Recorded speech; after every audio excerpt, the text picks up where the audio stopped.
الحمد لله رب العالمين والعاقبة للمتقين ولا عدوان إلا على الظالمين والصلاة والسلام على أشرف الأنبياء والمرسلين نبينا وإمامنا محمد وعلى آله وصحبه أجمعين. أما بعد فإن خير الحديث كتاب الله وخير الهدي هدي محمد صلى الله عليه وسلم وشر الأمور محدثاتها وكل محدثة بدعة وكل بدعة ضلالة وكل ضلالة في النار. أعوذ بالله من الشيطان الرجيم. إنما المؤمنون الذين إذا ذكر الله وجلت قلوبهم وإذا تليت عليهم آياته زادتهم إيمانا وعلى ربهم يتوكلون.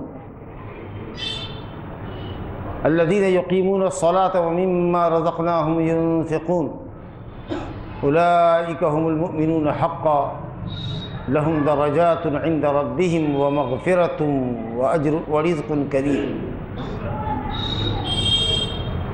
وقال النبي المصطفى صلى الله عليه وسلم: احفظ الله يحفظك احفظ الله تجده تجاهك إلى آخره ما قاله صلی اللہ علیہ وسلم.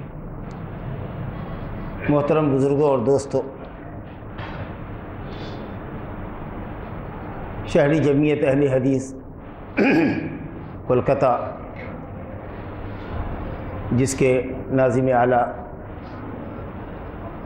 جناب بھائی جمال الدین صاحب ہیں، اس وضاحت کی سے ضرورت پڑ رہی ہے کہ جہاں اس شہر میں ایک جمعیت ہوا کرتی تھی، وہاں اب شہری جمعیت اہل حدیث کولکتہ کے نام سے دو جمعیتیں کام کر رہی ہیں.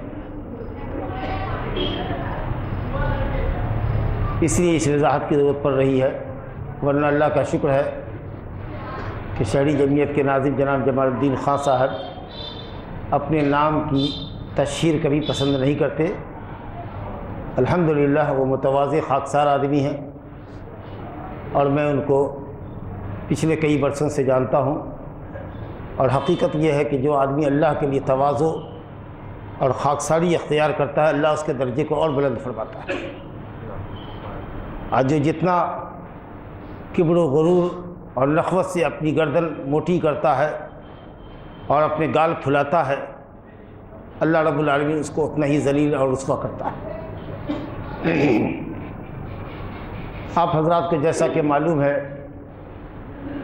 میں اپنے علاج کے سلسلے میں یہاں ان دنوں آیا ہوا ہوں، لیکن بہرحال یہ شہری جمعیت کے ذمہ داران کی دعوتی پروگراموں سے محبت ہے کہ انہوں نے اس بیمار کو بھی آپ کے سامنے کھڑا کر دیا ہے،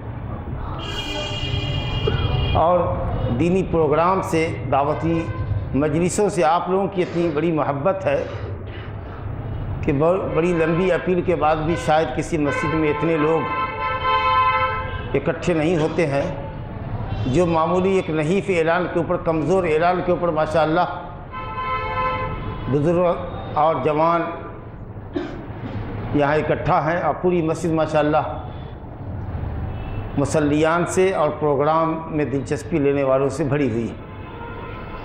اللہ رب العالمین کے ایک گھر میں ہم اور آپ اللہ کی بعض آیتوں کو سننے اور سمجھنے اور انشاءاللہ اللہ کی توفیق سے ان پر عمل کرنے کے لیے یہاں جذبہ لے کر بیٹھے ہیں.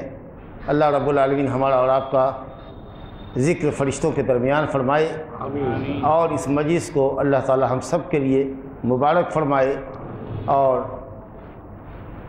ہمیں اللہ رب العالمین اپنی رحمت اور اپنی طرف سے سکون اور اطمینان کا مستحق بنائے.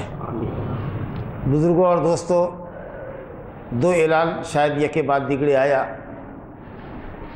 جس میں یہاں کے موضوع کے تعلق سے وضاحت کرنی ضروری ہے کہ پہلا ایک اعلان جو مجھ کو بتایا گیا تھا اس میں تھا کہ موجودہ دور میں مسلمانوں کا کیا اسٹینڈ ہونا چاہیے، کیا موقف ہونا چاہیے، ایک عنوان تھا.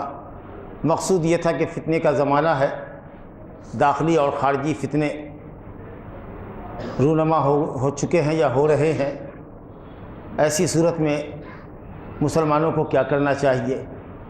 مگر شاید آپ حضرات کو یاد ہوگا کہ اس سے قبل کی جو مجلس یہاں پر ہوئی تھی وہ بھی اسی عنوان کے تعلق سے تھی کہ فتنے میں مسلمانوں کا موقف کیا ہونا چاہیے۔ تو میں نے جمال بھائی سے عرض کیا کہ عنوان کو آپ چینج کر دیجیے، تو انہوں نے دوسرا اعلان مجھ کو بھیجا کہ آج کی ٹاپک آپ کی ہوگی ایمان اور عمل صالح۔ تو اس کی وضاحت میں مناسب سمجھتا ہوں۔ اب اس مختصر سی تمہید کے بعد کہ یہ کوئی لمبا خطاب نہیں ہے، کوشش کروں گا کہ انشاءاللہ 40 سے 45 منٹ تک میں اپنی گفتگو ختم کر دوں۔ سیدھے اب یہاں سے مطلب پر آتے ہیں، موضوع پر آتے ہیں، اور وہ یہ کہ ہمارا عنوان دو شق پر ہے، ایک ایمان ہے اور ایک عمل صالح۔ اہل سنت والجماعت کے نزدیک، اہل سنت والجماعت کہیں تو وہ لوگ مراد ہیں جو سنت پر عمل کرتے ہیں اور جماعت صحابہ کو فالو کرتے ہیں، وہ لوگ نہیں جو شرک و بدعت کے کیچڑ میں لت پت ہے اور اپنا نام برعکس نہند نام زنگی کافور اپنے منہ میاں مٹھو شرک و بدعت کی غلاظتوں میں لت پت ہونے کے باوجود اپنا نام اہل سنت والجماعت رکھتے ہیں۔ وہ مراد نہیں۔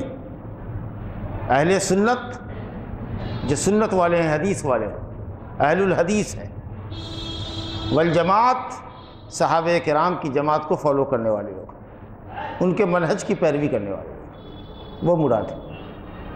اہل بدعت اور قبر پرست نہیں جو اپنا نام اہل سنت والجماعت رکھتے ہیں تاکہ اپنے چلبلے نام سے، اچھے نام سے لوگوں کو دھوکہ دے سکیں۔ اہل سنت والجماعت کے نام پر لوگوں کو اپنی طرف بلائیں اور بدعت کے غاڑ میں ڈھکیل دیں، وہ لوگ مراد نہیں ہے۔ اہل سنت والجماعت صحابہ کرام اور بھلائی کے ساتھ ان کی پیروی کرنے والے تابعین اعظام، محدثین کرام اور ان کے بعد کے لوگ، یہاں تک کہ قیامت تک آنے والے وہ لوگ جو نبی صلی اللہ علیہ وسلم کی سنت اور صحابہ کرام کے طرز زندگی کے مطابق زندگی بسر کرنے والے ہوں گے، جس کو کہا ما انا علیہ و اصحابی، جس پر میں ہوں اور میرے اصحاب ہیں، جس کو نبی صلی اللہ علیہ وسلم نے فرمایا وہی الجماعہ، قرآن اور سنت کی جماعت کو لازم پکڑنے والے لوگ ہیں، وہ مراد ہیں۔ تو اہل سنت والجماعت کے نزدیک ایمان تین چیزوں کے مجموعے کا نام ہے، اعتقاد کا، پختہ یقین کا۔ اعتقاد یعنی وہ حقیقت جس کے اوپر آدمی گرہ باندھ لے، لوگ کہتے ہیں اس بات کو گاٹھ باندھ لو، یعنی انتہائی پختہ اور یقینی بات کو عقیدہ کہتے ہیں، جو اسلام کی بنیادیں ہیں۔ اعتقاد یعنی قلب کی تصدیق اور قلب کے یقین کا نام ہے ایمان، اور ایمان نام ہے زبان کے اقرار کا۔ جس حقیقت کو ہم دل میں تسلیم کرتے ہیں بلا شک و شبہ، پورے یقین کی حد تک جس حقیقت کو ہم تسلیم کرتے ہیں اس کا زبان سے اقرار کریں اور اس کے مطابق عمل کریں۔ ان تینوں کے مجموعے کا نام ایمان ہے۔ دل کے یقین کا نام، زبان کے اقرار کا، اور اعضاء اور جوارح سے صادر ہونے والے عمل کا۔ اگر ہم کہتے ہیں کہ ہمارا معبود ایک ہے، لا الہ الا اللہ، اللہ کے سوا کوئی معبود نہیں ہے، تو اس حقیقت پر ہمارا دل مطمئن ہونا چاہیے۔ اتنا مطمئن ہونا چاہیے اللہ کی وحدانیت پر، اس کے لائق بندگی ہونے پر کہ ذرہ برابر بھی شک اور شبہ اور تردد اس پہ نہ پایا جائے۔ انما المؤمنون الذین آمنوا باللہ ورسولہ ثم لم یرتابوا، حقیقی معنی میں مومن وہ ہے جو اللہ اور اس کے رسول پر ایمان لاتے ہیں تو ذرہ برابر شک نہیں کرتے۔ تو جو چیز شک اور تردد سے پاک ہو اس کو ایمان کہتے ہیں۔ اور جس حقیقت پر دل آپ کا مطمئن ہے کہ اللہ ہی بندگی کے لائق ہے، یہ بات دل میں بیٹھ چکی ہے، رسول حق ہے، خاتم النبیین ہے محمد صلی اللہ علیہ وسلم، قیامت کا وقوع حق ہے، فرشتے کا وجود یقینی ہے، مرنے کے بعد دوبارہ زندہ ہونا یقینی ہے، اور تقدیر میں جو بھلی بری باتیں اللہ نے لکھی ہے وہ بھی یقینی ہے، ذرہ برابر بھی کہیں شک کی گنجائش نہیں ہونی چاہیے، اور پھر اس کا اقرار زبان سے ہونا چاہیے، آمنت باللہ و ملائکتہ و کتبہ و رسلہ والیوم الآخر والقدر خیرہ و شرہ، اس کا زبان سے آپ نے اقرار کیا، اور پھر اپنے عمل کے ذریعے آپ نے ثابت کیا کہ آپ اللہ کے بندے ہیں، اور بندگی میں آپ نے اللہ رب العالمین کے ساتھ کبھی کسی کو شریک نہیں ٹھہرایا۔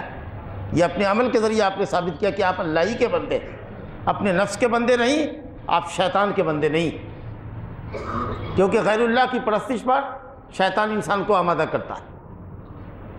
اسی طریقے سے رسول اللہ صلی اللہ علیہ وسلم کی رسالت پر آپ کا ایمان ہے، ان کی رسالت میں ادنا شک نہیں ہے، ان کے خاتم النبیین والمرسلین ہونے میں ادنا شک نہیں ہے، پھر زبان سے اقرار کیجئے کہ اشہد ان محمدً عبدہ ورسولہ، اور عمل کے ذریعے ثابت کیجئے کہ نبی صلی اللہ علیہ وسلم کا نام نہایت ادب و احترام کے ساتھ لیجئے، جب آپ کا نام نامی اس میں گرامی آئے تو صلی اللہ علیہ وآلہ وسلم پڑھیے، اور نبی کریم صلی اللہ علیہ وسلم کے بتائے ہوئے طریقے کی پاسداری کیجیے، مکمل پیروی کیجیے۔ اسی طریقے سے ایمان بالملائکہ ہے، ایمان بالکتب ہے، اسی طریقے سے تقدیر کی بھلی بری باتوں پر ایمان ہے، قیامت کے وقوع پر ایمان ہے کہ قیامت ہوگی تو اس کے لیے تیاری کیجیے۔ جب قیامت ہوگی اور رب العالمین کے سامنے ہمیں کھڑا ہونا ہے اور یہ بالکل یقینی بات ہے، تو پھر موت کی تیاری ہونی چاہیے، اور توشہ آخرت جمع کرنا چاہیے۔ تو موت کو یقینی مانتے ہیں، اور مرنے کے بعد دوبارہ زندہ ہونے پر بھی ہمارا یقین ہے، اور پھر آخرت کی تیاری نہیں ہے۔ اس کا مطلب یہ ہے کہ اس حقیقت پر شاید ہمارا دل مطمئن نہیں، ہم زبان سے اقرار کرتے ہوں لیکن ہمارا دل مطمئن نہیں ہے، کیونکہ ہمارا عمل اس کی شہادت نہیں دے رہا ہے۔ جب جا کر ایمان ایمان ہوتا ہے، جو چیز دل میں بیٹھ جائے، جس کا اظہار زبان سے برملا ہو، اور عمل کے ذریعے جس کا ثبوت عملی طور پر پریکٹیکلی فراہم کیا جائے، اس کا نام ایمان اور یقین۔ اور حضرت عبداللہ بن مسعود رضی اللہ عنہ کا قول ہے، الایمان هو الیقین کلہ، ایمان اصل میں یقین ہی کا نام ہے۔ اگر دل میں واللہ، اللہ کی وحدانیت پر، اس کی حاکمیت پر ایمان اور یقین ہو جائے، اسی طریقے سے آخرت کے وقوع پر یقین ہو جائے، جنت اور جہنم پر یقین ہو جائے، اور جہنم کی جو ہولناکیاں بیان کی گئی ہیں اگر اس پر ان حقیقتوں پر ہمارا ایمان اور یقین ہو جائے، تو انسان نیک عمل کے لیے پھڑپھڑائے گا، اتنا ایکٹیو ہوگا کہ جیسے لگے گا کہ صاحب جس طریقے سے پنجرے سے آزاد ہونے والی چڑیا اگر پنجرے کا منہ کھول دیا جائے تو وہ جس طریقے سے اڑنے کے لیے، آزاد ہونے کے لیے پھڑپھڑاتی ہے اور نکلتی ہے، اس طریقہ سے انسان کے اندر کا سویا ہوا انسان جاگ جائے اور اللہ رب العالمین کے لیے نیک عمل بجا لائے۔ تو کہیں نہ کہیں اگر کوتاہی ہے ہمارے زندگی کے اندر اور بدعملی کے ہم شکار اگر ہیں، تو اس کا صاف مطلب یہ ہے کہ ایمان صرف ہماری زبان کی حد تک ہے، شاید وہ دل میں پختہ نہیں ہوا ہے، کیونکہ جو چیز زبان دل میں پختہ ہوگی اس کا انسان برملا اظہار کرے گا، اور دل اور زبان جب موافق ہوگے اور سچی گواہی اور سچا اقرار ہوگا تو کوئی وجہ نہیں ہے کہ عمل اس کے خلاف ہو۔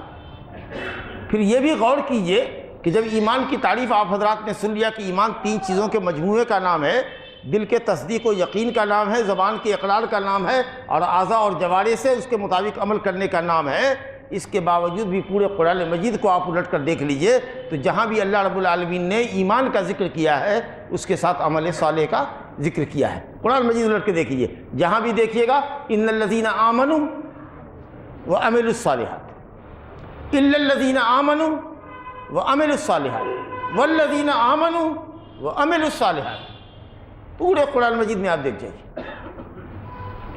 والعصر ان الانسان لفی خسر الا الذین آمنوا وعملوا الصالحات، پورے قرآن مجید کو دیکھ لیجیے۔ کوئی پوچھے آپ سے کہ جب ایمان میں عمل داخل ہے، تم نے کہا کہ ایمان نام ہے دل کے یقین کا، زبان کے اقرار کا اور ہاتھ پاؤں سے عمل کا، تو پھر اللہ تعالیٰ نے وعامل الصالحات کیوں ذکر کیا؟ تو اس کا سیدھا اور سرل جواب یہ ہے، منطق فلسفہ پڑھے بغیر یہ کہیے کہ عمل صالح کی اہمیت کو اجاگر کرنے کے لیے اللہ رب العالمین نے بطور خاص اس کا ذکر کیا ہے۔ ایک چیز ہوتی ہے عام، اے مسلمان بھائیوں، اے نمازیوں، اور اس میں اگر کسی کا نام لے کر کے کہے اے بھائی عبداللہ، اے بھائی عبد الرحمن، اے بھائی عبد الحکیم، اے بھائی عبد الحلیم، تو یہ ہوا کہ عمومی خطاب کے بعد خصوصی لوگوں کو آپ نے پکارا۔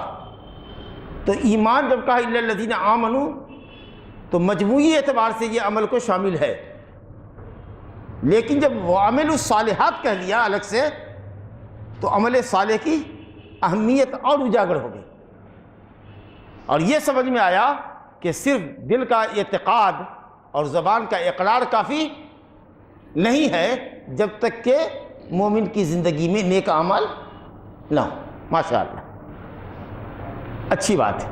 اگر یہ عمل نہیں ہوتا تو مومن کے درمیان امتیاز کیسے کر سکتے آپ؟ ہر کوئی یہ دعویٰ کرتا ہے کہ وہ دل سے، کہ اس کے دل میں اللہ اور اس کے رسول پر ایمان پختہ ہے، تو دل تو ہم نے کسی کا چیر کے دیکھا نہیں ہے جی۔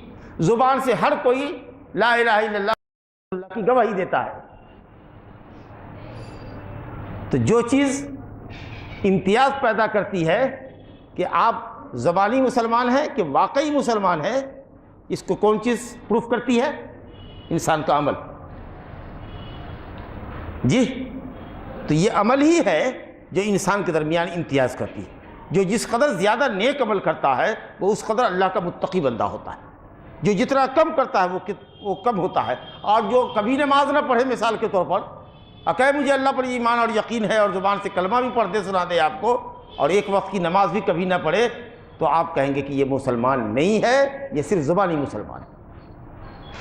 تو عمل کا ذکر خاص طور سے اس لیے کیا گیا، عمل کی اہمیت کو اجاگر کرنے کے لیے، کہ بغیر عمل کے ایمان اعتقاد اور زبان کی حد تک کافی نہیں ہے جب تک کہ عمل نہ ہو، اور پھر مومنوں کے درمیان امتیاز پیدا کرنے کے لیے، فرق کرنے کے لیے کہ کون صحیح مومن ہے اور کون کچا مومن ہے، اللہ رب العالمین نے عمل کی شرط لگائی۔ ویسے ذکر و اذکار سے بھی ایمان بڑھتا ہے۔ اچھا، دل کے یقین میں بھی اضافہ ہوتا ہے۔ ہر آدمی کا ایمان اور یقین، سب آدمی کا ایمان اور یقین درست ہے۔ آپ کہہ سکتے ہیں کہ حضرت ابراہیم خلیل اللہ سے مضبوط کس کا ایمان ہوگا، لیکن جب انہوں نے اللہ رب العالمین سے کہا رب ارنی کیف تحیی الموتى، اللہ مجھ کو دکھا کہ تو مردے کو زندہ کیسے کرتا ہے، تو حضرت ابراہیم کے اس سوال پر اللہ نے کہا اولم تؤمن، کیا تم کو ایمان نہیں ہے؟ غور فرمائیے گا۔ تو کہا بلا، ایمان تو ہے، ولیکن لیطمئن قلبی، جب پریکٹیکلی دیکھ لیں گے مردہ کو زندہ ہوتے ہوئے تو اور ایمان میں پختگی آ جائے گی۔ تو معلوم یہ ہوا کہ دل میں ایمان اور یقین تو ہے، لیکن جب دیکھ لیں گے تو اور وہ ایمان مضبوط ہو جائے گا۔ اس لیے علماء کہتے ہیں کہ اللہ تعالیٰ کی آیات پر جتنا زیادہ آپ غور کریں گے اسی قدر آپ کے اعتقاد کے اندر بھی مضبوطی پیدا ہوگی۔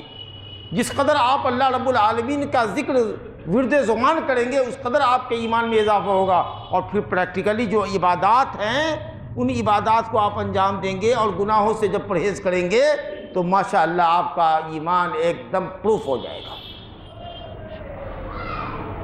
تو اس طریقے سے سمجھ میں بات آئی کہ ایمان کیا ہے، ایمان کے اندر عمل بھی ہے، اور عمل کا الگ سے ذکر کیوں کیا گیا، اس بات کی بھی وضاحت آپ کے سامنے ہوگی۔ لیکن کچھ لوگ عمل کو ایمان سے خارج کرتے ہیں۔ وہ دو گروپ ہے، ایک گروپ مرجئہ فرقے کا ہے جو اسلام کا گمراہ فرقہ ہے، جو اسماء و صفات کے باب میں اللہ کے ناموں اور صفتوں کا قائل نہیں۔ یہ مرجئہ فرقہ کہتا ہے کہ ایمان نام صرف دل کے اعتقاد کا ہے، اور کچھ لوگوں نے ان میں سے کہا کہ صرف زبان کی اقرار کا ہے۔ اگر دل میں اللہ کی وحدانیت پر اطمینان ہے اور زبان سے اقرار ہے، بلکہ بعضوں نے تو ان کی اکثر نے زبان کی اقرار کا بھی شرط نہیں لگایا، کہا صرف دل میں ایمان اور یقین ہے، تو انسان کتنا بھی گناہ کرے اس کے ایمان میں کوئی بٹا نہیں لگے گا۔ اور جس طریقہ سے کافر ہو اگر، تو کفر کے ہوتے ہوئے کوئی بندگی، کوئی اطاعت مفید نہیں ہو سکتی، اسی طریقہ سے ایمان کے دل میں ہوتے ہوئے کوئی پاپ اور کوئی گناہ مومن کو نقصان نہیں پہنچا سکتا۔ کتنا بھیانک یہ عقیدہ ہے، آپ غور کیجئے۔ لا یضر مع الایمان ذنب، اگر ایمان ہے تو گناہ سے کچھ بھی نقصان نہیں ہوتا۔ کما لا ينفع الکفر طاعت، جس طریقہ سے کفر کو کوئی اطاعت فائدہ نہیں دے سکتی، جس طریقہ سے کما لا ينفع فی الکفر طاعت، جس طریقہ سے کفر میں ہوتے ہوئے کوئی بندگی فائدہ نہیں دے سکتی، اسی طریقہ سے اگر ایمان دل میں ہے تو کوئی گناہ ایمان کے اوپر اثر انداز نہیں ہو سکتا۔ اور یہ کہتے ہیں کہ ایک گنہگار مومن جس کے دل میں ایمان ہے، حد درجہ کے زانی اور شرابی نعوذ باللہ کیوں نہ ہو، اس کا ایمان ابو بکر صدیق رضی اللہ عنہ کے ایمان جیسا ہے، نعوذ باللہ۔ اب اگر کوئی عمل ضروری نہ ہو اور کسی گناہ سے ایمان پر کوئی اثر نہ پڑے تو آدمی نماز کیوں پڑھے؟ اس فرقے کے پاس روزہ کیوں رکھے؟ پاپ اور ملامت سے، زناکاری بدکاری سے کیوں بچے؟ گویا ایک طرح سے دروازہ کھول دیا گیا کہ بس دل میں اللہ کی وحدانیت کا اقرار کر لو اور جو جی میں آئے وہ کر لو۔ اس طریقے سے گویا کہ پورے طور پر اباحیت اور گناہوں کا دروازہ اس فرقے نے کھول دیا۔ تو یہ جو فرقہ ہے مرجیہ فرقہ، جو عمل کو ایمان سے خارج کہتا ہے، یہ انتہائی گمراہ فرقہ ہے، بلکہ اس کا یہ عقیدہ کفری عقیدہ ہے۔ دوسرے لوگ جو عمل کو ایمان سے خارج کرتے ہیں وہ فقہا میں مرجیہ کہہ لیجیے، فقہا کے مرجیہ ہے، اہل کوفہ کے فقہا، اس میں جیسے امام ابو حنیفہ رحمۃ اللہ علیہ، یہ کہتے ہیں کہ عمل ایمان کا جز نہیں ہے۔ لیکن ان میں اور مرجیہ فرقہ جو غلو پسند فرقہ ہے، جس کا بھی ذکر کیا میں نے، اس کے درمیان فرق یہ ہے کہ امام ابو حنیفہ رحمۃ اللہ علیہ کے نزدیک گناہ کرنے والے مسلمان کو سزا سے گزرنا پڑے گا، گناہ کی وجہ سے اس کے ایمان میں کمزوری آئے گی اور وہ اللہ رب العالمین کے پاس اپنی مخالفتوں کے سبب عذاب سے دوچار ہو سکتا ہے۔ جبکہ غلو پسند گمراہ مرجیہ فرقہ کہتا ہے نہیں، پلے سرے کا بے ایمان کافر یعنی بددین آدمی، گنہگار آدمی ایسے ہی ہے جیسے کہ کامل الایمان مسلمان۔ تو امام ابو حنیفہ رحمۃ اللہ علیہ ان سے یہاں ڈیفر کرتے ہیں، اس بات میں تو متفق ہیں کہ عمل ایمان کا پارٹ نہیں ہے، جز نہیں ہے، لیکن اس بات میں اختلاف کرتے ہیں کہ نہیں، اگر مومن گناہ کرتا ہے تو وہ سزا کے لیے بھی تیار رہے۔ یہاں وہ تھوڑا فرق کرتے ہیں۔ اس لیے سیدھا تو ہم نہیں کہہ سکتے کہ حنفیہ عقیدے کے باب میں، ایمان کے باب میں مرجیہ ہیں، لیکن یہ کہیں گے کہ تعریف تو انہوں نے مرجیہ کی ہے، نتیجے میں وہ مرجیہ سے تھوڑا الگ ہوئے ہیں۔ لیکن اگر چلیے اتنی سی بات، اتنا فلسفہ کون سمجھے گا؟ اگر صرف یہی کہہ دیا جائے لوگوں کو کہ امام ابو حنیفہ رحمۃ اللہ علیہ عمل کو ایمان کا جز نہیں مانتے ہیں، تو کم سے کم ان گمراہ مرجیہ فرقہ کے نظریے کی تائید ہوگی اور لوگوں کے اندر ایک بدعملی پیدا ہوگی۔ اسی لیے اہل سنت والجماعت کے عقیدے کے مطابق ہی بات صحیح ہے کہ جب تک عمل نہ ہو ایمان نہیں پایا جاتا۔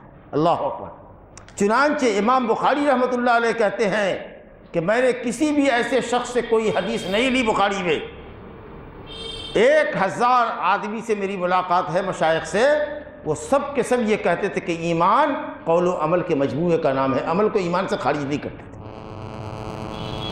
گویا ایک طرح سے اہل سنت والجماعت صحابہ اور تابعین اس بات پر متفق ہیں کہ بغیر عمل کے ایمان نہیں ہے، اس کی حیثیت ٹھٹھے درخت کی ہے۔ اور خاص کر کے عملوں میں جو عمل اہم عمل ہے نماز، اگر کسی کی زندگی میں نماز نہ ہو تو بعض اہل علم کے نزدیک صحیح حدیثوں کی روشنی میں اور قرآنی آیات کی روشنی میں بے نمازی مسلمان اسلام سے ہی خارج ہے۔ کل ملا کر کے گفتگو یہ ہوئی، علمی گفتگو تھی، اس لیے میں نے ذرا سی آپ کو تفصیل سے بتایا کہ ایمان کیا ہے، عمل کا پھر ذکر کیوں کیا گیا، کون سے فرقے نے عمل کو ایمان سے خارج کیا ہے، ایک تو وہ مرجیہ فرقہ ہے جو بدعقیدہ فرقہ ہے، اس کے نزدیک ایمان والا کتنا بھی گناہ کرے اس کے ایمان پر کوئی فرق نہیں پڑتا، لیکن حنفیہ تعریف میں تو مرجیہ کے ساتھ ہے، نتیجے میں مرجیہ سے الگ ہے، وہ کہتے ہیں کہ گناہ کرنے والا عذاب سے دوچار ہو سکتا ہے۔ لیکن ان کے اس قول سے ان گمراہ غلو پسند مرجیہ کے نظریے کی تائید ہوتی ہے یا اباحیت اور بدعملی کی راہ نکلتی ہے۔ جب آپ حضرات نے اتنی بات سن لی، سمجھ لی، تو اب آخری طور پر آگے کی گفتگو بڑھانے سے پہلے، عمل پر آنے سے پہلے ایک بات کی اور وضاحت آپ سے کر دیں کہ ایمان اور اسلام دو لفظ ہے، ایمان اور اسلام دو لفظ ہے، دونوں میں تھوڑا فرق ہے۔ اہل علم نے، جمہور اہل علم نے کہا کہ دونوں میں فرق ہے۔ وہ فرق یہ ہے کہ جب دونوں میں سے کوئی ایک ذکر کیا جائے تو دونوں کو شامل ہوتا ہے۔ جیسے اگر اسلام بولیں گے تو اللہ کی وحدانیت، رسول کی گواہی دینا، نماز قائم کرنا، زکوٰۃ دینا، روزہ رکھنا، مستطیع کے لیے حج بیت اللہ کرنا، یہ اسلام کے 5 ارکان ہیں، یہ بھی آ گئے۔ اور ایمان کے 6 ارکان، اللہ پر ایمان لانا، فرشتوں پر ایمان لانا، اللہ کی کتابوں پر ایمان لانا، رسولوں پر ایمان لانا، آخرت پر ایمان لانا، تقدیر پر ایمان لانا۔ کوئی بھی ایک لفظ بولے، اسلام بولے تو اعمال، نماز، روزہ، حج، زکوٰۃ ادھر آ گئے، اور یہ جو اللہ، رسول، آخرت وغیرہ پر ایمان ہے وہ سب آئے گا۔ اگر ایمان بولیں تو اللہ رسول پر ایمان لانے کے ساتھ ساتھ اس کے اندر نماز، روزہ، حج، زکوٰۃ سب آ جائے گا۔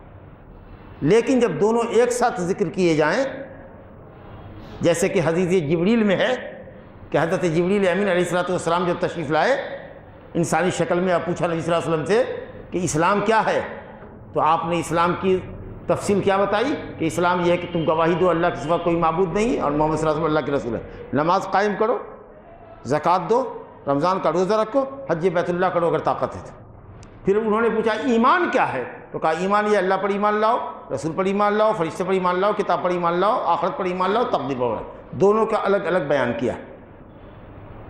تو جب اسلام اور ایمان دونوں ایک ساتھ ذکر کیا جائے تو آپ نے یہ ڈیفینیشن حدیث جبریل سے سماعت کیا۔ لیکن جہاں صرف اسلام آئے، یہ آدمی مسلمان ہے، تو اس کا مطلب یہ نہیں کہ فرشتے پر ایمان نہیں رکھتا ہے۔ اور اگر جب ہم یہ کہیں کہ یہ آدمی مومن ہے تو اس کا یہ مطلب نہیں کہ یہ نماز نہیں پڑھتا ہے۔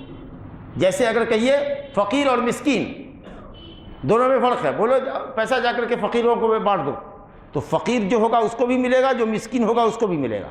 اگر کہیے پیسہ مسکینوں میں تقسیم کر دو، تو جو مسکین ہوگا اس کو بھی ملے گا، جو فقیر ہوگا اس کو بھی ملے گا۔ لیکن جب آپ کہیے گا کہ فقیر اور مسکین دونوں میں بانٹ دو، جیسے قرآن میں کہا انما الصدقات للفقراء والمساکین، صدقہ اور زکوٰۃ فقیروں کے لیے ہے نمبر 1، اور دوسری قسم بتایا مسکین کی۔ اس کا مطلب یہ ہے کہ دیئر از ڈفرینٹ بٹوین فقیر اینڈ مسکین۔ جب تو اللہ نے کہا کہ فقیر کو اور مسکین کو دو، کیا فرق ہو سکتا ہے؟ کئی اقوال ہیں، لیکن صحیح قول یہ کہ فقیر وہ ہے جس کے پاس کچھ نہ ہو، اور مسکین وہ ہے جس کے پاس سم تھنگ ہو لیکن ضرورت کے مطابق نہ ہو۔ فقیر جس کے پاس کچھ نہ ہو، مسکین جس کے پاس کچھ ہو لیکن اس کی ضرورت مہیا نہیں ہوتی ہو، پوری نہ ہوتی، وہ مسکین ہے۔ لیکن جب فقیر بولیں گے صرف الون تو مسکین بھی داخل ہو جائے گا، مسکین بولیں گے تو فقیر بھی اس میں آ جائے گا۔ لیکن جب فقیر اور مسکین دونوں بہت ایک ساتھ بولیں گے تو فقیر وہ ہوگا جو انتہائی مفلوق الحال ہو، مسکین وہ ہے جس کی کچھ تو کمائی ہو لیکن اس کی ضرورت اس سے پوری نہ ہوتی ہو۔ تو جب ہم اسلام ذکر کریں گے تو ایمان بھی آئے گا، اس میں ایمان ذکر کریں گے تو اسلام بھی آئے گا۔ لیکن جب اسلام اور ایمان دونوں ایک ساتھ ذکر ہوگا تو اسلام کا ڈیفینیشن ہوگا اللہ اشہد ان لا الہ الا اللہ و اشہد ان محمد رسول اللہ، 5 وقت کی نماز قائم کرنا، زکوٰۃ دینا، روزہ رکھنا، حج کرنا، یہ اسلام کا ڈیفینیشن ہوا۔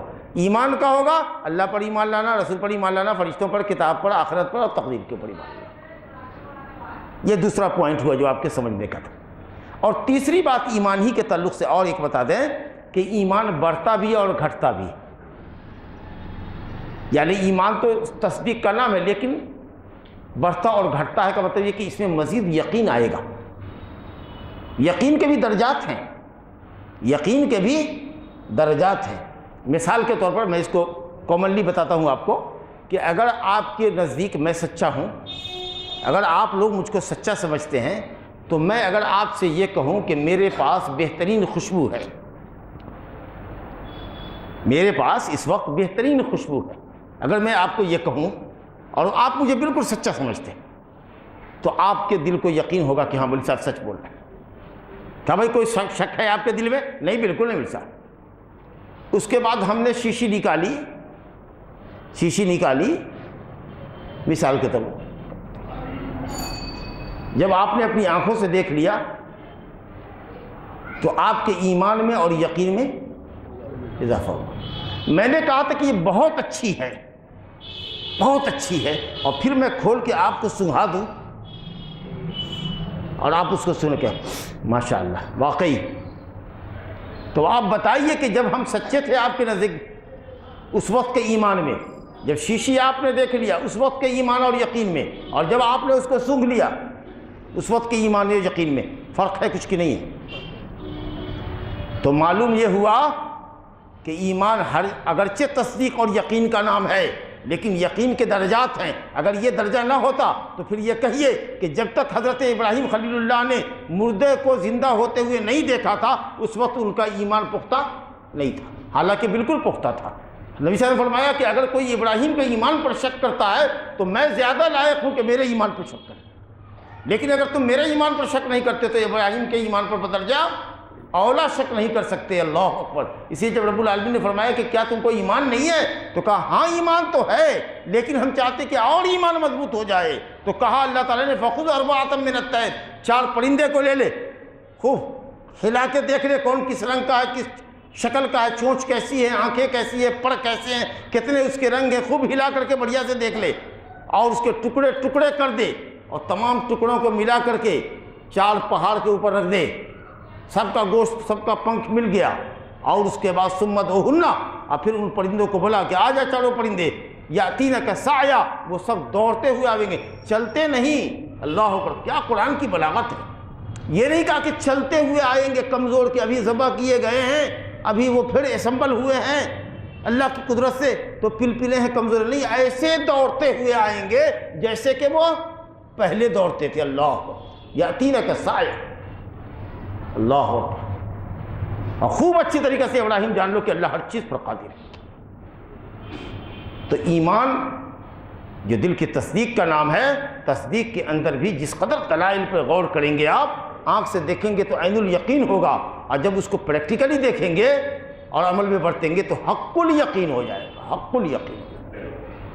آج آخرت پر ایمان یقین ہے، لیکن جب آدمی جہنم کو اپنی آنکھوں کے سامنے دیکھے گا اس وقت اس کا کیا حل ہوگا، اور نعوذ باللہ اگر اٹھا کر جہنم میں رسید کر دیا گیا، ڈال دیا گیا، تب اس وقت کیا کہے گا۔ تو تصدیق اور یقین کے اندر بھی، دل کے اندر بھی اضافہ ہوتا ہے، اور جس قدر آپ عمل زیادہ سے زیادہ کریں گے اس قدر آپ کا ایمان بڑھے گا۔ اب ایک آدمی صرف فرض نماز پڑھتا ہے مثال کے طور پر، اور دوسرا آدمی فرائض کے ساتھ نوافل بھی پڑھتا ہے، غور کیجیے، اور تیسرا آدمی ہے کہ فرائض اور سنن مؤکدہ کے ساتھ ساتھ تہجد بھی پڑھتا ہے، چاشت کی نماز بھی پڑھتا ہے۔ اب بتائیے تینوں نمازی برابر ہے کیا؟ ایک آدمی صرف فرض روزہ رکھتا ہے، ایک آدمی فرض روزے کے ساتھ سال بھر نوافل بھی رکھتا ہے، کیا وہ سب برابر ہو سکتے ہیں؟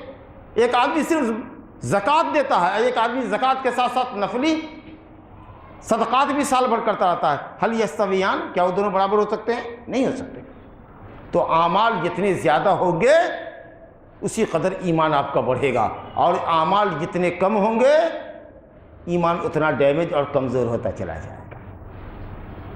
دلیل کہ ایمان بڑھتا ہے اور گھٹتا ہے۔ اللہ اکبر۔ میں نے سورہ انفال کی آیت نمبر 2 پڑھی تھی، انما المؤمنون الذین اذا ذکر اللہ وجلت قلوبهم، انما المؤمنون الذین اذا ذکر اللہ وجلت۔ حقیقت میں مومن وہ ہیں کہ جب ان کے سامنے اللہ کا ذکر کیا جائے تو ان کے دل دہل جائیں، کہا جائے اے عبداللہ، اے اللہ کے بندے کیا کر رہے ہو، اللہ سے ڈرو، اسلام میں یہ حرام ہے، تو فوراً وہ کانپ جائے اور اس عمل سے باز آ جائے۔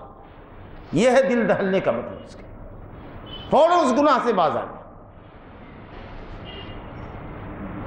وَإِذَا تُلِيَتْ عَلَيْهِمْ آيَاتُهُ زَادَتْهُمْ إِيمَانًا، اور جب ان پر اللہ تعالیٰ کی آیتوں کی تلاوت کی جائے، زَادَتْهُمْ إِيمَانًا، تو ان کے ایمان میں زیادتی ہو جائے۔ اللہ، اور فرمایا کہ سچا مومن وہ ہے وہ علی ربہم یتوکلون، جو اپنے رب تعالیٰ پر ہی بھروسہ کرتا ہے۔ اور اس کے بعد پھر دیکھو ایمان کے ڈیفینیشن میں آگے بتا رہا ہے کہ نماز قائم کرتے ہیں اور جو ہم نے ان کو روزی دی ہے اس میں سے خرچ کرتے ہیں. وَمِمَّا رَزَقْنَاهُمْ يُنْفِقُونَ أُولَٰئِكَ هُمُ الْمُؤْمِنُونَ حَقًّا. یہ لوگ حق پر ہیں، یہی لوگ سچے مومن ہیں. معلوم ہوا کہ مومن وہ ہے جس کا ایمان اور یقین درست ہو، جی جس پر اللہ کی آیتیں تلاوت کی جائے تو اس پہ غور و فکر کر کے اس کے ایمان میں اضافہ ہو. مومن وہ ہے جو نماز قائم کرے، اللہ پہ بھروسہ کرے. مومن وہ ہے جو نماز قائم کرے اور اپنے مالوں کی زکوٰۃ دے. اللہ کہتا ہے یہی لوگ صحیح معنی میں مومن ہیں. اولئک لہم درجات عند ربہم. ان لوگوں کے نزدیک اللہ کے پاس، ان کے رب تعالیٰ کے پاس بڑے بلند درجات ہیں اور مغفرت ہے ان کے گناہوں کی. ورزق کریم، اور پاکیزہ روزی ہے جنت کے اندر. تو آپ نے دیکھا اس آیت کریمہ کے اندر کہ ایمان کے لیے اعتقاد کا ذکر آیا، قلب کا، اور توکل کا، دل کے یقین اور بھروسے کا نام، اور پھر نماز کا جو عملی عبادت ہے، اور زکوٰۃ کا ذکر آیا جو مالی عبادت ہے. اور سب کے مجموعے کو قرآن نے کہا اولئک هم المؤمنون حقا. یہی لوگ سچے پکے مومن ہیں. تو معلوم ہوا کہ ایمان کے اندر اعتقاد بھی ہے، اقرار بھی ہے، عمل بھی ہے. اور جس قدر زیادہ عمل ہوگا اسی قدر ان کے ایمان میں اضافہ ہوتا جائے گا. ایسی آیتیں قرآن مجید میں کئی جگہ موجود ہیں. اور پھر وہ حدیث بھی بڑی مشہور آپ حضرات نے سنی ہوگی جو بخاری اور مسلم میں آئی ہے کہ ایمان کی 73 شاخیں ہیں، 73 سے لے کر 79 شاخیں ہیں. ایک جڑ ہے اس کا کلمہ لا الہ الا اللہ، اور اس کے بعد اس کی موٹی موٹی شاخیں ہیں، نماز، روزہ، حج، زکوٰۃ ہے جی. اور جڑ ہے ایمانیات، اللہ پر ایمان لانا، اور اس کے ضمن میں فرشتوں پر ایمان لانا، کتابوں پر ایمان لانا، تمام چیزیں وہ جڑ ہیں. اور جڑ کے بعد جب آگے تنا بڑھا تو اس کی 4 موٹی موٹی شاخیں ہو گئی، نماز، روزہ، حج، زکوٰۃ جی. اب اس کے بعد جو اعمال صالحہ ہیں وہ جو اس کی اور شاخیں نکلی، موٹی ڈالوں سے جو پتلی پتلی ڈالیاں نکلی، یہ سب کل ملا کر کے 73 to 79 شاخیں ہیں. تب جا کر کے ایمان کا ایک گھنیرا درخت ہے. اگر ایک ڈلی کٹے گی تو ایمان جڑ سے تو نہیں کٹے گا، لیکن آپ یہ بھی نہیں کہہ سکتے ہیں کہ وہ درخت مکمل ہے. پورے شاخوں کے ساتھ اگر ہوگا، ایک ڈلی بھی اس کی نہیں کٹے گی تو آپ کہیں گے درخت مکمل ہے. 1 2 3 4 شاخیں کٹتی جائیں گی. جس قدر شاخیں کٹتی جائے گی درخت ناقص اور ادھورا ہوتا چلا جائے گا. تو اگر مکمل اسلام اور ایمان آپ کی زندگی میں ہے، قرآن اور شریعت ہے، ماشاءاللہ آپ کی مثال ایک گھنیرے درخت کی ہے. اور جس قدر اعمال میں کوتاہی ہوتی جائے گی، واجبات اور مستحبات چھوڑتے جائیں گے، ویسے ہی ایمان ڈیمیج رہ جائے گا اور صرف زبانی اقرار پر آ کر کے رک جائے گا. اسی طریقے سے مصطفیٰ صلی اللہ علیہ وسلم کی وہ حدیث بھی آپ کو یاد ہوگی جو صحیح مسلم میں ہے، ابو سعید خدری رضی اللہ عنہ سے، من رآ منکم منکر، تم میں کا جو کوئی برائی دیکھے، خلاف شرع دیکھے، اس کو ہاتھ سے روکے. اگر ہاتھ سے روکنے کی طاقت ہو تب. لا اینڈ آرڈر کو اپنے ہاتھ میں نہ لے، لیکن بیوی اور بچے اور ہمارے جو ماتحت ہیں ان کے اوپر ہم سختی کر سکتے ہیں، طاقت کا استعمال کر سکتے ہیں. ہم اپنی بیوی پر حاکم بنائے گئے ہیں، ذمہ دار بنائے گئے ہیں، ہم اپنے بچوں کے گارجین ہیں. جو لوگ ہمارے ماتحت ہیں ان کے اوپر ہم کو اللہ تعالیٰ نے قوت اور غلبہ دیا ہے، تو ایسے لوگوں کے لیے طاقت کا استعمال کر سکتے ہیں. اب سڑک چلنے والے کو آپ صرف نصیحت ہی تو کر سکتے ہیں، لیکن اگر آپ کوئی بدتمیزی کرتا جا رہا ہو آپ مار دیں. تنگ لباس میں کوئی لڑکی جا رہی ہو آپ اس کو تماچا رسید کر دیں، جی آپ کے اوپر کیس کھڑا ہو جائے گا.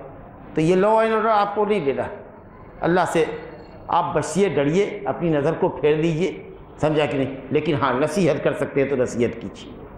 اور اگر زبانی نصیحت بھی کارگر نہ ہو، یا اس کا بھی آپ کو یارہ نہ ہو، اس کی بھی مجال آپ کو نہ ہو، تو کم سے کم برائی کو دل سے برا سمجھیے، دل سے برا سمجھیے. اور نبی صلی اللہ علیہ وسلم فرماتے ہیں وَذَلِكَ أَضْعَفُ الْإِيمَانِ، اور یہ ایمان کا سب سے کمزور درجہ ہے. معلوم ہوا کہ سب سے مضبوط درجہ ایمان کا یہ ہے کہ برائی کو طاقت سے مٹایا جائے. اس کے بعد کا ایمان کا درجہ یہ ہے کہ آدمی زبان سے منع کرے. اور سب سے کمزور درجہ یہ ہے کہ برائی کو دل سے برا جانے اور ایسے برے لوگوں کا ساتھ نہ دے، ان کے ساتھ اٹھنا بیٹھنا چھوڑے. اور نبی صلی اللہ علیہ وسلم نے فرمایا کہ اب اس کے بعد بھی اگر نہیں ہے تو سمجھو کہ تمہارے دل میں ایمان ایک ذرے کے برابر بھی نہیں، ایک رائی کے دانے کے برابر نہیں. معلوم یہ ہوا کہ ایمان پہاڑ کے مانند بھی ہو سکتا ہے اور ایمان رائی کے دانے کے برابر بھی ہو سکتا ہے. چنانچہ اور بھی ایک حدیث دیکھیے، قیامت کے دن اللہ تعالیٰ فرمائے گا اخرجوا من النار من کان فی قلبہ مثقال حبۃ من خردل من ایمان، جاؤ جہنم سے اب ان لوگوں کو نکال کر لاؤ جن کے دل میں ایمان رائی کے دانے کے برابر ہے. تو اگر ایمان رائی کے دانے کے برابر ہو سکتا ہے تو ایمان مکان کے برابر بھی ہو سکتا ہے، پہاڑ کے برابر بھی ہو سکتا ہے، اور کسی کا ایمان زمین اور آسمان کے برابر بھی ہو سکتا ہے جی۔ تو معلوم ہوا کہ ایمان بڑھتا بھی ہے اور ایمان گھٹتا بھی ہے۔ کیسے بڑھتا ہے؟ نیک عمل کرنے سے، اللہ کی آیتوں میں غور و فکر کرنے سے۔ اور کیسے گھٹتا ہے؟ شرک اور گناہ کے کام کرنے سے۔ جس قدر گناہ کرتے جائیں گے اسی قدر آپ کا ایمان گھٹتا چلا جائے گا۔ اتنی گفتگو تھی ایمان کے تعلق سے۔ اب دوسرا پارٹ پڑھائیے، وہ عمل الصالحات، عمل صالح۔ عمل کس کو کہتے ہیں یہ سمجھ لینا ہے، صالح کس کو کہتے ہیں یہ سمجھ لینا ہے، اور عمل، ایمان اور عمل کی کیا برکت ہوتی ہے انسان کی زندگی میں، اس کو سمجھنا ہے۔ ظاہر ہے کہ جو وقت ہمارے لیے ہے یہاں پر نردھارت یا لمیٹیڈ، وہ وقت ان تمام باتوں کا جواب کے لیے کافی نہیں ہے، اور ہم یہ بھی نہیں چاہیں گے کہ آپ کی نشست لمبی ہو، مگر چھینٹے ڈالتے ہوئے چلتے ہیں۔ اور وہ یہ کہ ہر وہ چیز جس کا انسان دل میں قصد کرے، دل کا کام ہے کچھ سوچنا یا نہ سوچنا، زبان کا کام ہے کچھ بولنا یا نہ بولنا، اور ہاتھ اور پاؤں کا کام ہے کچھ عمل پریکٹیکلی کرنا یا نہ کرنا، اسی کا نام عمل ہے۔ آپ چپ ہیں، یہ چپ رہنا آپ کا عمل ہے۔ ہم بول رہے ہیں، یہ بولنا ہمارا عمل ہے جی۔ آپ ہاتھ پاؤں ہلا رہے ہیں، کچھ کر رہے ہیں، تو آپ کا وہ کام ہے۔ جو بیٹھ کے سویا ہوا ہے اس کا وہ کام ہے۔ تو عمل کام کو کہتے ہیں، چاہے اس کا تعلق دل کی سوچ سے ہو، زبان کے بولنے یا چپ رہنے سے ہو، یا ہاتھ اور پاؤں کے ہلانے اور نہ ہلانے سے۔ مگر اپنے کو اس سے تو مطلب نہیں ہے، ہم کو مطلب ہے عمل صالح سے۔ تو مطلب یہ ہے کہ دل ہمارا سوچے جو صالح ہو، زبان ہماری بولے جو صالح ہو، ہاتھ اور پاؤں سے کوئی عمل ہو ہمارے جو صالح ہو۔ ٹھیک ہے؟ اب صالح کس کو کہتے ہیں؟ ایک دم جستا جستا کہ آپ کی سمجھ میں بات آ جائے، اور انشاءاللہ تعالی اللہ تعالیٰ دل میں بات کو بٹھا دے۔ صالح کس کو کہتے ہیں؟ صالح اس کو کہتے ہیں جس میں دو شرط، قصد اور نیت کے اعتبار سے صرف اللہ کی رضا اور خوشنودی مقصد ہے۔ دل جو سوچتا ہے، دل جس پر غور کرتا ہے، اس کے پیچھے مقصد اور نیت اللہ کی رضا ہو۔ زبان سے کچھ بول رہے، اس وقت ہم تقریر کر رہے ہیں، آپ کے سامنے خطاب کر رہے ہیں، اس کا مقصد، بولنے کا مقصد اللہ کی رضا اور خوشنودی ہو، آپ سے واہ واہی لینا اور آپ سے تعریفی اور توصیفی کلمات سننا ہمارا مقصد نہ ہو، اللہ کی رضا۔ اور اگر ہاتھ پاؤں سے عمل کرتے ہیں، نماز پڑھتے ہیں، روزہ رکھتے ہیں، زکوٰۃ دیتے ہیں، حج کرتے ہیں جی، بدنی عبادت کرتے ہیں یا مالی عبادت کرتے ہیں یا اور دوسری نیکی کا کام کرتے ہیں یا گناہوں سے پرہیز کرتے ہیں، اس کے پیچھے مقصد ہمارا کیا ہونا چاہیے؟ بولیے، اللہ کی رضا اور خوشنودی۔ ایک شرط یہ ہوئی، دلیل انما الاعمال بالنیات، عمل کا دار و مدار نیت پر ہے۔ ایک شخص گھر بار چھوڑتا ہے اللہ کے دین کے لیے، وہ بھی مہاجر ہے۔ ایک آدمی گھر بار چھوڑتا ہے کسی عورت سے شادی کرنے کے لیے یا مال و دولت کمانے کے لیے، وہ بھی مہاجر ہے۔ لیکن اللہ اور اس کے رسول کی راہ کا مہاجر، ہجرت کرنے والا، ترک وطن کرنے والا کون ہے؟ جو اللہ اور اس کے رسول کے دین کی خاطر نکلا ہے۔ جو کسی عورت سے شادی کرنے کے لیے یا مال و دولت کمانے کے لیے نکلا ہے، اس کا مقصد انتہائی گھٹیا ہے۔ عمل ایک ہی ہے، دونوں نے گھر چھوڑا ہے، لیکن ایک اس لیے چھوڑ رہا ہے کہ اس ملک میں آزادی کے ساتھ دین پر عمل کرنے کی طاقت نہیں رکھتا، تو اس نے ملک چھوڑ دیا، اور ایک نے اس لیے ملک چھوڑا کہ چلو وہاں چل کر کے کسی حسین جمیل عورت سے شادی کر لیں گے۔ وطن دونوں نے چھوڑا، لیکن ایک کا مقصد رضا الہی ہے اور ایک کا مقصد حصول دنیا ہے، حصول عورت ہے، آسمان اور زمین کا فرق ہے۔ تو صالح اس عمل کو کہتے ہیں کہ جو کچھ بھی آپ سوچیں، جو کچھ کی بولیں، جو کچھ کے عمل کریں، وہ شریعت کے مطابق ہونا چاہیے۔ اس کے پہلے مقصد اور نیت اللہ کی رضا اور خوشنودی ہونی چاہیے۔ وَمَا أُمِرُوا إِلَّا لِيَعْبُدُوا اللَّهَ مُخْلِصِينَ لَهُ الدِّينَ، نہیں ان کو حکم دیا گیا مگر صرف اس بات کا کہ وہ تابعداری کو، فرما برداری کو اللہ کے لیے خالص کرے، پیور کرے، پیور، صرف اللہ کی رضا اور خوشنودی ہے، اس کے آگے کوئی مقصد نہ ہو۔ اللہ کہتا ہے حدیث قدسی ہے، انا اغنى الشرکاء عن الشرک، میں شرکا میں، پارٹنرز میں کے درمیان سب سے زیادہ پارٹنرشپ سے اگر دور ہوں، ابھی نیاز ہوں تو میں، مجھ کو شراکت تو بالکل ہی پسند نہیں ہے کہ کوئی میری بندگی میں دوسرے کو شریک کرے، بڑا سے بڑا کوئی عمل کر لے، لیکن اگر اس میں کسی دوسرے کو اس نے ذرہ برابر بھی شریک کیا ہے، 99% عمل اللہ کے لیے ہے اور 1% صرف دوسرے کو دکھانے کے لیے یا اپنے نفس کو خوش کرنے کے لیے ہے، رب العالمین فرماتا ہے کہ ترکتہ وشرکہ، میں نے اس کو بھی چھوڑا اور اس کے شرکی عمل کو بھی چھوڑا۔ 1% بھی ملاوٹ نہیں ہونی چاہیے، ایک دم پیور عمل ہو صرف اللہ کے لیے۔ تو قصد اور نیت کسی بھی عمل کے پیچھے اگر اللہ کی رضا اور خوشنودی ہے تو وہ عمل صالح، لیکن ابھی نہیں۔ ایک آدمی ربیع الاول کا چاند شاید نکل گیا ہوگا، نبی صلی اللہ علیہ وسلم کی ولادت کی تاریخ میں جشن منائے، واعظ و بیان کی مجلس رکھ کے منعقد کرے، کہ مقصد کیا ہے بھائی؟ اللہ کی رضا اور خوشنودی، ہم کوئی نام و نمود نہیں چاہتے، تو کیا اس کو ہم عمل صالح کہیں گے؟ جی کر رہا ہے اللہ کی رضا اور خوشنودی کے لیے کر رہا ہے وہ، تو دوسری شرط آ رہی ہے، کیونکہ خوشنودی نیت جو ہے وہ تو دل میں ہے، اس کو تو اپن چیر کے دیکھ نہیں سکتے۔ دوسری جو شرط ہے یہاں بدعت اور سنت کے درمیان واضح لکیر کھینچ رہی ہے کہ کیفیت جو اس عمل کی ہو اس میں نبی کے صلی اللہ علیہ وسلم کے طریقے کے مطابق ہو، نیت رضا الہی کے لیے ہو، اس کو تو اللہ سمجھے گا، اور تم سمجھو گے کہ تمہارے دل میں کیا ارادہ ہے۔ مسجد بنایا ہے تم نے اللہ کی رضا کے لیے کہ نام و نمود کے لیے، یہ تو تم جانو، تمہارا رب جانے، لیکن اگر نبی صلی اللہ علیہ وسلم کے طریقے کے مطابق ہے، جن کے طریقے کی پیروی میں ہماری نجات اور ہدایت ہے، تب وہ عمل صالح ہوگا۔ اگر نبی صلی اللہ علیہ وسلم یا خلفائے راشدین کے طریقے سے وہ طریقہ میل نہیں کھاتا ہے تو وہیں سمجھ میں آئے گا کہ ادائیگی اور کیفیت کے اعتبار سے آپ کا عمل صالح نہیں ہے۔ ہر چند کے آپ کی نیت اچھی ہے، لیکن صرف نیت اچھی ہونے کی وجہ سے کوئی عمل صالح نہیں ہوتا، کوئی عبادت نہیں ہوتی۔ اللہ اکبر۔ اور اس کی بہت واضح مثال آپ کو دیتے ہیں، صحیح بخاری میں حدیث ہے کہ ایک آدمی نے قربانی کے دن اپنا بکرا پہلے ہی ذبح کر دیا نماز سے پہلے، اور گوشت کھایا اور کھلایا اور سارے محلے والوں کو بانٹا، بسم اللہ واللہ اکبر کر کے ذبح کیا تھا، اور گوشت کا مقصد قربانی کا یہ کہ کھاؤ اور کھلاؤ۔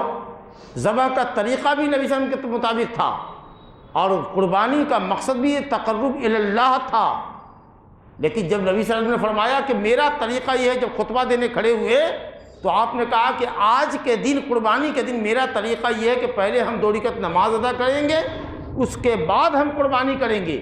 جو ہمارے اس طریقے کو فالو کرے گا فقط اصاب سنتنا، تو وہ ہمارے طریقے کو پہنچنے والا ہوگا، اور جو ایسا نہیں کرے گا اس کی قربانی نہیں ہوگی۔ اللہ اکبر۔ اس صحابی نے کہا یا رسول اللہ، میں نے اپنی قربانی تو نماز پڑھنے سے پہلے ہی ذبح کر دی، ہم نے سوچا گوشت کھانے کا دن ہے، لوگوں کی رغبت اور توجہ ہے، تو صبح ہی میں نے فجر کے بعد ہی ذبح کر دیا اور کھا کر کے اور پڑوسیوں کو کھلا کر کے عیدگاہ آیا ہوں۔ تو آپ نے فرمایا کہ شاتوں کا شات لحمن، تمہاری بکری گوشت کے لیے ذبح کی جانے والی جو کامن بکری ہر سال بڑھ ہوتی ہے وہ ہوئی، قربانی نہیں ہوئی۔ سوال یہ کہ کیا کمی رہ گئی تھی؟ کیا کمی رہ گئی تھی؟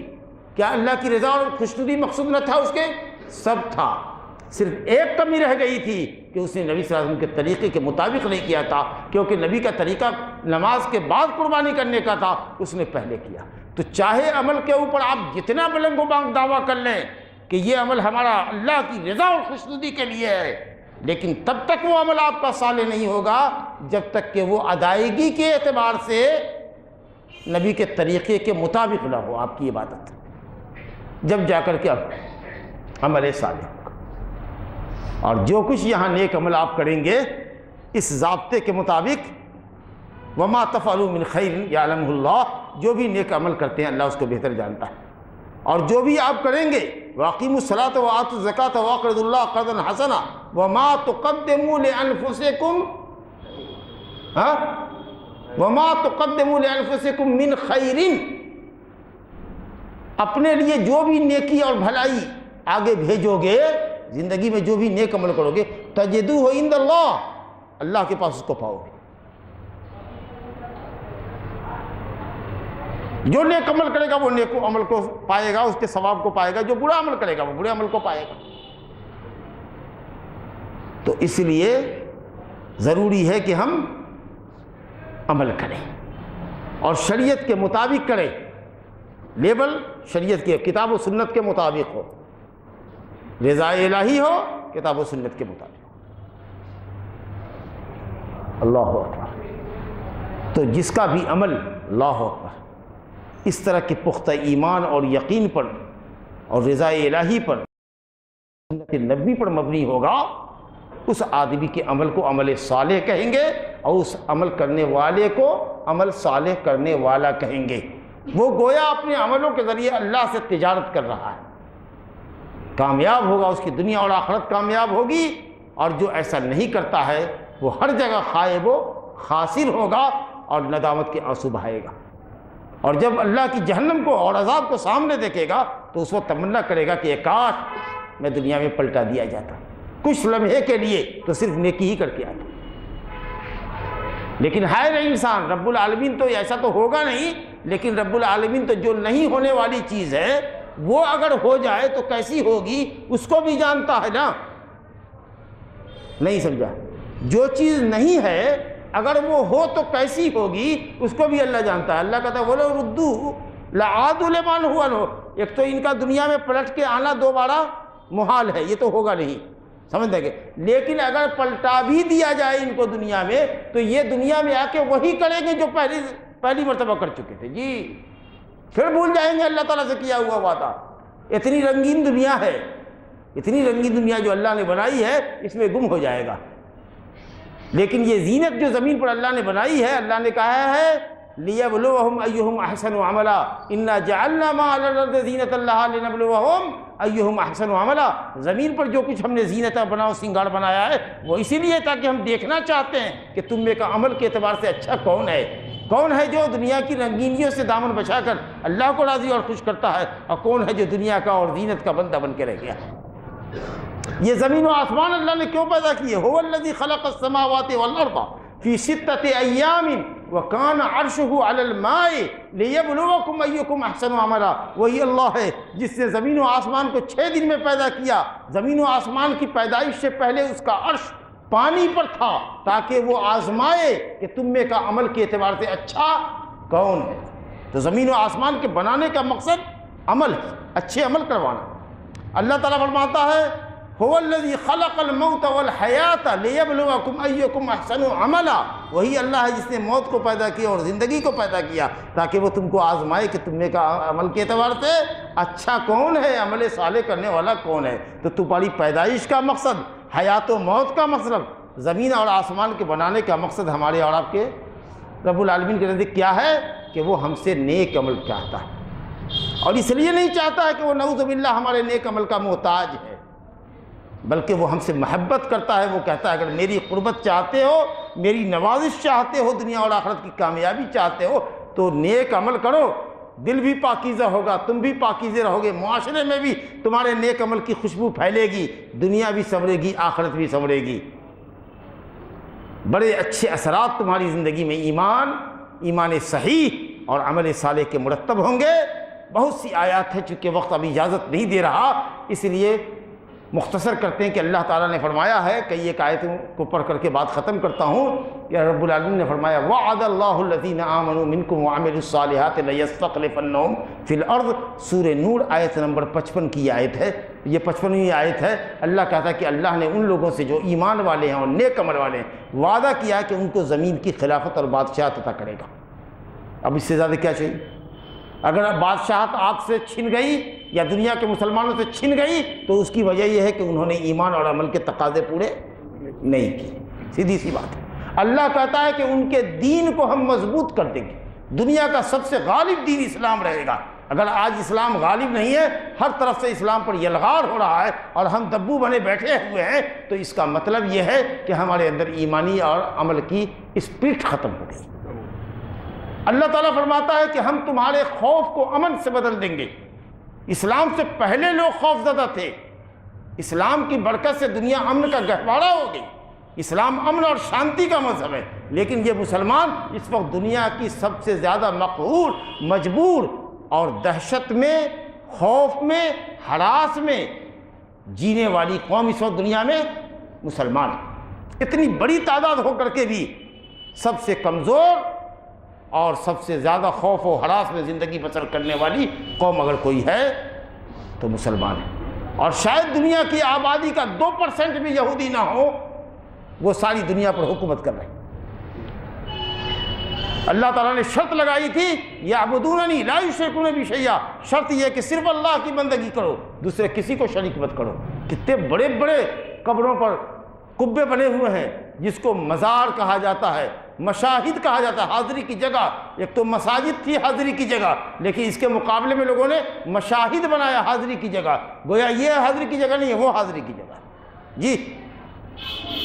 تو جہاں شرک اس طرح دندنا رہا ہو، کفر دندنا رہا ہو، اور بدعتی لوگ اہل سنت پر، اہل جماعت پر، صحابہ کے طریقے پر زندگی گزارنے والوں پر حملہ کرتے ہوں، یلغار کرتے ہوں، اور گورنمنٹ کے پاس ان کے خلاف غلط رپورٹیں بھیجتے ہوں، اور گورنمنٹ کو ان کے خلاف ورغلاتے ہوں، اور شیعہ کے شانہ بشانہ مل کر کے یہ قبوری اور بدعت والے اور اہل تقلید مل کر کے ان کا ساتھ دیتے ہوں، تو آپ سمجھ سکتے ہیں کہ زندگی کتنی تنگ ہوگی. لیکن اہل حق زندہ رہیں گے، اسلام زندہ رہے گا جب تک کہ قیامت نہ آ جائے انشاءاللہ، کیونکہ اللہ نے اس کی مدد کا وعدہ کیا.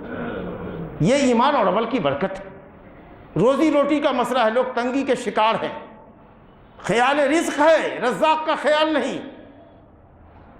بھاگ رہے ہیں، دوڑ رہے ہیں، گھر سے نکل رہے ہیں 10 کلومیٹر 50 کلومیٹر، بردوان سے آ کر کے یہاں روزگار کرتا ہے اور شام دیر رات تک لوٹتا ہے، لیکن مسجد کے بازو میں گھر ہے، اذان سنتا ہے، گھر میں بیٹھا ہوا بھی ہے، لیکن مسجد تک نہیں آتا.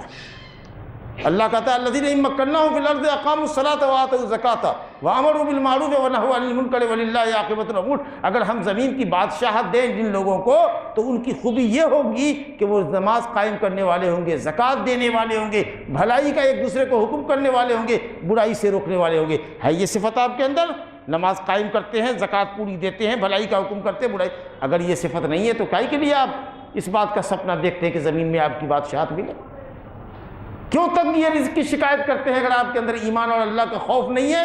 اللہ نے فرمایا من عمل صالحا من ذکر او انثی وهو مؤمن فلنحيينه حیاۃ طیبہ الی آخر الآیہ. اللہ فرماتا ہے کہ کوئی بھی مرد ہو یا عورت اگر وہ مومن ہے، اللہ پر ایمان رکھتا ہے اور نیک عمل کرتا ہے، تو سن لے کہ اس کی دنیا کی زندگی انشاءاللہ اللہ فرماتا ہے کہ انتہائی پاکیزہ اور بہتر کر دیں گے، اور آخرت میں تو اس کا بہت اچھا، اس کے عملوں کا بہت اچھا بدلہ دیں گے. وَلَنَجْزِيَنَّهُمْ أَجْرَهُمْ بِأَحْسَنِ مَا كَانُوا يَعْمَلُونَ. جو وہ عمل کیا کرتے تھے اس سے بہتر عطا کریں. جی اللہ تعالیٰ فرماتا ہے وَمَن يَتَّقِ اللَّهَ يَجْعَلْ لَهُ مَخْرَجًا وَيَرْزُقْهُ مِنْ حَيْثُ لَا يَحْتَسِبُ. اگر اللہ کا تقوی اختیار کرو، واجبات پر، فرائض پر، مستحبات پر عمل کرو، حرام کاموں سے پرہیز کرو، گناہ سے پرہیز کرو، تو اللہ فرماتا ہے کہ ہم تمہارے لیے ہر تکلیف سے نکلنے کی راہ پیدا کر دیں گے اور تم کو بلا سان و گمان روزی عطا فرمائیں گے. جی اتنی روزی عطا فرمائیں گے کہ تم اس کو کاؤنٹ نہیں کر سکتے. اس طرح کی آیات قرآن مجید میں اگر دیکھیے تو بڑی پڑی. ان الذین آمنوا وعملوا الصالحات کانت لهم جنات الفردوس نزلا. جو لوگ ایمان لائے اور نیک عمل کیے ان کی جنت الفردوس میں مہمانی ہوگی. مہمانی کہاں سے، کدھر سے ہوگی، کس کی طرف سے ہوگی؟ نزلا من غفور الرحیم. اللہ غفور الرحیم کی طرف سے مہمان نہیں ہوگی. میزبان وہ ہوگا، ایمان عمل والے مہمان ہوں گے. آج کسی منسٹر کے یہاں آپ کی دعوت ہو جائے تو اپنے نصیب پر آپ فخر کیجئے گا، اترا کے کہیے گا آج منسٹر صاحب کے ساتھ ملی، سیلفی لے کر کے آئیے گا، لوگوں کو دکھائیے دیکھو منسٹر کے ساتھ ہے. اور جہاں رب العالمین میزبان ہو اور یہ ایمان و عمل والے اللہ کے مہمان ہوں، کتنا بڑا اونچا مقام ہوگا۔ ایسی جنت میں اللہ تعالیٰ ان کو اتارے گا کہ کہے گا کہ اچھا یہاں سے بدل دینا چاہتے ہیں، وہاں اس گیلری میں رکھ دیں گے، کہے گا نہیں ہم یہی ٹھیک ہے، ہم یہی ٹھیک ہے۔ سوچئے، لا یبغون عنہا حولا، تبدیلی مکان بھی نہیں چاہیں گے، اتنا خوش ہوں گے اپنی نعمت میں۔ حالانکہ نعمت میں بھی درجات ہیں جنت میں، جی، لیکن جس درجے میں بھی وہ ہوگا وہ اتنا خوش ہوگا کہ سوچے گا کہ سب سے خوش نصیب جنتی ہم ہی، اتنا اطمینان ہوگا۔ ارے چلو نا بدل دیتے ہیں، اچھی گیلری میں دیتے ہیں، کر لیں گے ہم، ٹھیک ہے۔ اللہ خالدین فیہا، جنت میں ہمیشہ رہیں گے، لا یبغون عنہا حولا، اس جگہ سے تبدیلی بھی نہیں پسند کریں گے۔ ان الذین آمنوا وعملوا الصالحات اولئک هم خیر البریہ، جو لوگ ایمان اور عمل والے ہیں، اللہ نے کہا کہ اللہ کی مخلوق میں سب سے بہتر مخلوق وہی ہے۔ اب سوچئے، اللہ تعالیٰ فرماتا ہے ان الذین آمنوا وعملوا الصالحات سیجعل لهم الرحمن ودا، اگر تم اللہ پر ایمان لاتے ہوئے نیک عمل کرو گے تو اللہ رب العالمین تمہاری محبت لوگوں کے دلوں میں ڈال دے گا، فرشتوں کے دلوں میں ڈال دے گا۔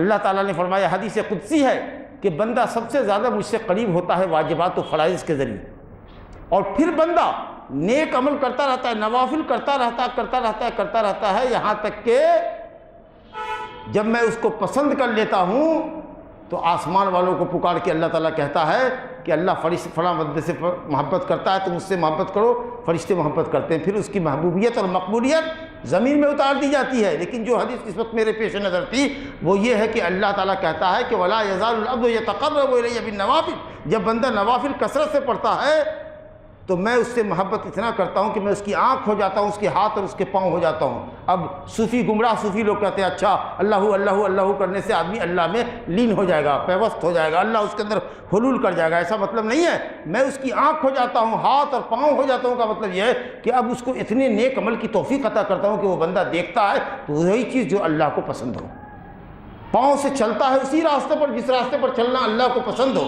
ہاتھ سے وہی کام کرتا ہے جو اللہ کو پسند ہو، اور آگے جملہ ہے کہ جب وہ کچھ مجھ سے مانگتا ہے تو میں اس کے سوال کو پورا کرتا ہوں، جب وہ مجھ سے دعا کرتا ہے تو میں اس کی دعا کو قبول کرتا ہوں۔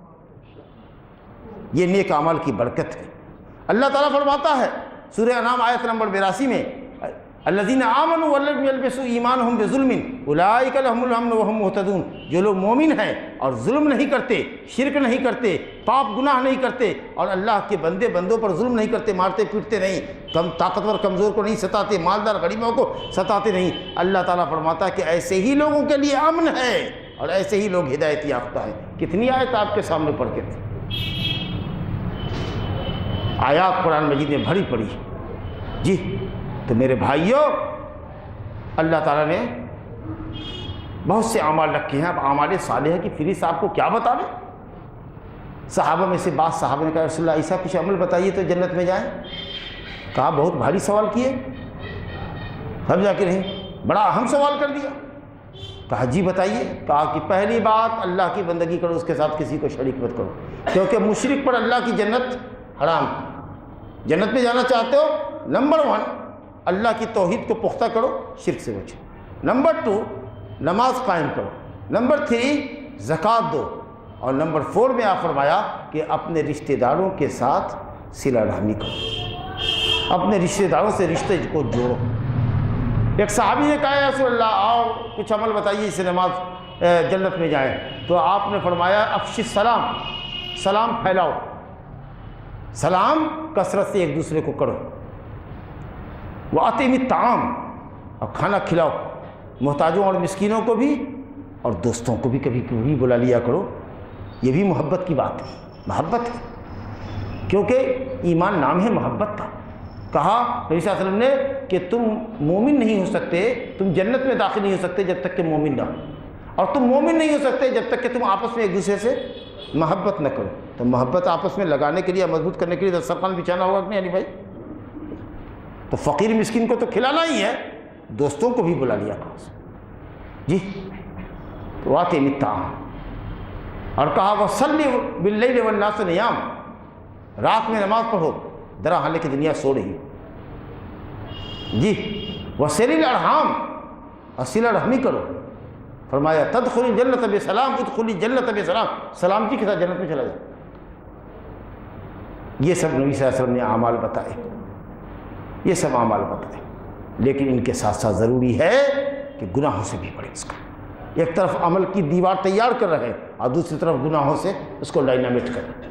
اللہ نے کہا ان تجتنبوا کبائر ما تنہون عنہ نکفر عنکم سیئاتکم وندخلکم مدخلا کریما۔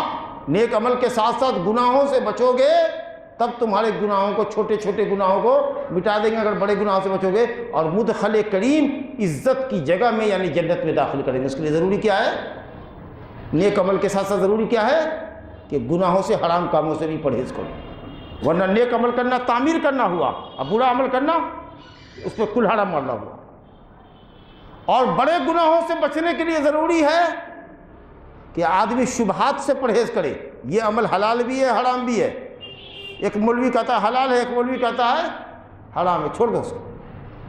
جو کلیئر کٹ حلال ہے وہ کرو جی، اور جو کلیئر کٹ حرام ہے اس کو بھی چھوڑو، اور جس میں شک ہو گیا اس کو بھی چھوڑو، کیونکہ آدمی شک اور تردد کا کام میں جب دیوانہ ہو جاتا ہے، چلے گا نا، کچھ مولوی صاحب بولے چلے گا نا، چلے گا نا، چلے گا، چلتے چلتے چلتے حرام بھی چلے گا، وہ حرام بھی چلا لیتا ہے، ابھی شک و شبہ کا کام کر رہا ہے۔ نبی صلی اللہ علیہ وسلم نے فرمایا کہ من اتقى الشبہات، جو شبہ کی چیزوں سے پرہیز کرے، جس کی حلت اور حرمت واضح نہ ہو صحیح دلیل سے، صریح دلیل سے، اس کو چاہیے کہ شبہات کی چیزوں سے پرہیز کرے، متشابہ چیزوں سے پرہیز کرے۔ جو متشابہ سے پرہیز کرے گا اس نے اپنے ایمان کو، اپنے دین کو، اپنی عزت کو محفوظ کر لیا۔